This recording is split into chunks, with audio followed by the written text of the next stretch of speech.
नमस्कार दोस्तों, क्या मैच था वो। मतलब सच में सांसें रोक देने वाला। आज के इस विश्लेषण में हम एक ऐसे T20 थ्रिलर की बात करने वाले हैं जिसने सवाई मानसिंह स्टेडियम में मौजूद हर एक फैन को अपने सीट से बांध कर रख दिया था।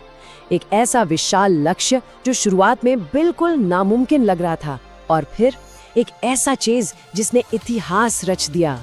चलिए सीधे मुद्दे पर आते हैं।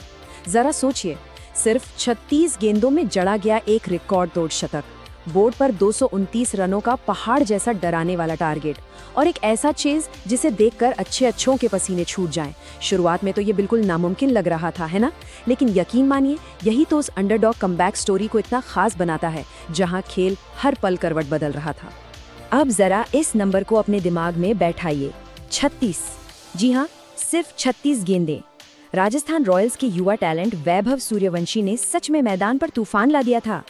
इतनी कम गेंदों में अपने आईपीएल करियर का दूसरा शतक पूरा करना, मतलब उन्होंने विरोधी गेंदबाजों की तो जैसे रातों की नींद ही उड़ा दी थी। ये कोई आम पारी नहीं थी, ये एक स्टेटमेंट था। अगर हम वैभव की इस 37 गेंदों में 103 रनों की मास्टर क्लास को थोड़ा डिकोड करें तो भाई उन्होंने हवा में ही ज्यादा बात की है। 12 गगनचुंबी छक्के और 5 शानदार चौके। उन्होंने रन दौड़ने की तो जैसे जरूरत ही नहीं समझी।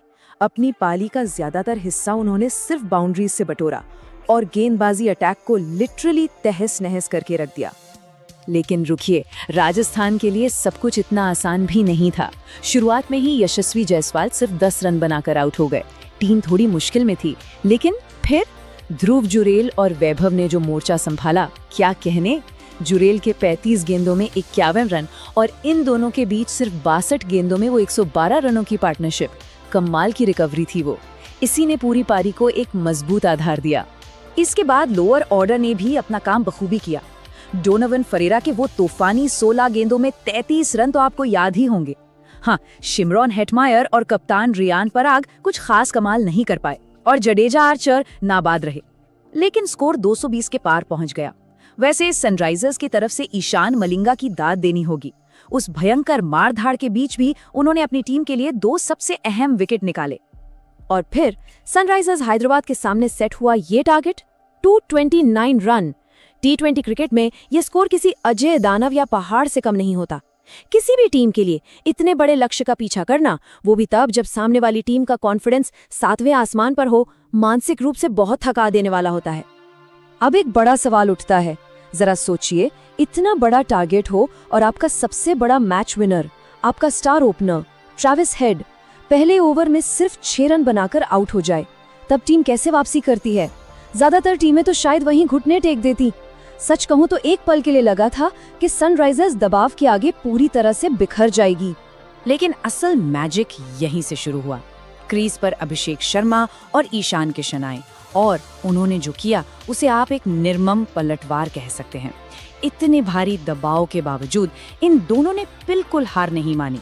उन्होंने एक ऐसा काउंटर अटैक शुरू किया जिससे ना सिर्फ दबाव कम किया बल्कि मैच का पूरा रुख ही पलट कर रख दिया। ये पार्टनरशिप कितनी खास थी, जरा इस पर गौर कीजिए। सिर्फ 55 गेंदों में 132 रन, ईशान किशन के 74 और अभिषेक शर्मा के 57 रन। ये कोई वन मैन शो नहीं था, ये पूरी तरह से एक बैलेंस्ड अटैक था। दोनों छोर से इतनी बराबर और जबरदस्त मार पड़ रही थी कि राजस्थान के बॉलर्स पूरी तरह से स्तब्ध रह गए थे। उन्हें समझ ही नहीं आ रहा था कि गेम को कंट्रोल कैसे करें। जरा इनकी बाउंड्रीज की झड़ी तो देखिए। ईशान किशन ने अपनी 31 गेंदों की पारी में 11 चौके और 3 छक्के मारे, और दूसरी तरफ अभिषेक शर्मा ने भी 29 गेंदों में 11 चौके और 1 छक्का जड़ा। मतलब दोनों ने मिलकर 22 बार गेंद को बाउंड्री लाइन के पार भेजा। 22 चौके। इस आक्रामकता ने राजस्थान से उनका सारा मोमेंटम छीन लिया और उन्हें पूरी तरह से बैकफुट पर धकेल दिया।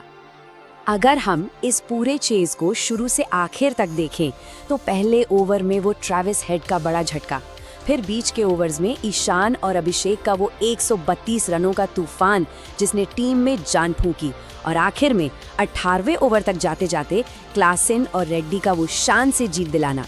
ये पूरी पारी किसी रोलर कोस्टर राइड से कम नहीं थी, जहां एक असंभव से दिखने वाले पहाड़ को बड़ी ही चालाकी से फतेह कर लिया गया।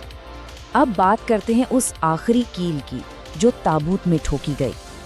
शुरुआती बल्लेबाजों के आउट होने के बाद नीतीश कुमार रेड्डी और हेनरिक क्लासन ने कोई पैनिक नहीं दिखाया, बिल्कुल ठंडे दिमाग से काम लिया। नीतीश के सिर्फ 18 गेंदों में ताबड़तोड़ 36 रन और क्लासन के 24 गेंदों में 29 रन। इन्होंने सिर्फ 31 गेंदों में 53 रन जोड़े और बहुत ही स्मूथली बिना किसी घबराहट के मैच को फिनिश कर दिया। तो नतीजा क्या रहा? 9 गेंदें बाकी थी और 5 विकेट हाथ में थे जब सनराइजर्स ने ये 229 का स्कोर पार कर लिया। और हाँ, ये नंबर 5 इसलिए भी खास है क्योंकि ये इस सीजन में हैदराबाद की 5वीं जीत थी। इतने प्रेशर वाले मैच को इतनी आसानी से जीतना ये साबित करता है कि ये टीम मुश्किल परिस्थितियों का डटकर सामना करने के लिए पूरी तरह से तैयार है। अगर हम इस पूरे थ्रिलर का निचोड़ निकालें तो बात यहाँ आकर टिकती है। एक तरफ वैभव सूर्यवंशी का वो अविश्वसनीय ऐतिहासिक शतक था, कमाल की इंडिविजुअल ब्रिलियंस, लेकिन दूसरी तरफ सनराइजर्स हैदराबाद का टीम वर्क था। ईशान, अभिषेक, नीतीश और क्लासन सबका सामूहिक योगदान। ये साफ दिखाता है कि क्रिकेट में एक गहरी और मजबूत बैटिंग लाइनअप होना कितना बड़ा गेम चेंजर हो सकता है। वैसे अगर आप मैच की शुरुआत में दोनों टीमों की प्लेइंग 11 पर नजर डालते तो टैलेंट की कोई कमी नहीं थी। पैट कमिंस की टीम में अभिषेक, ईशान और क्लासन जैसे धुरंधर थे।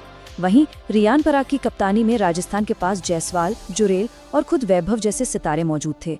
जब मैदान पर दोनों तरफ इतने बड़े और प्रतिभावान नाम हो तो इस मैच का एक ब्लॉकबस्टर होना तो तय ही था। तो आज के इस विश्लेषण को खत्म करने से पहले मैं एक बहुत ही दिलचस्प सवाल छोड़ना चाहूंगा।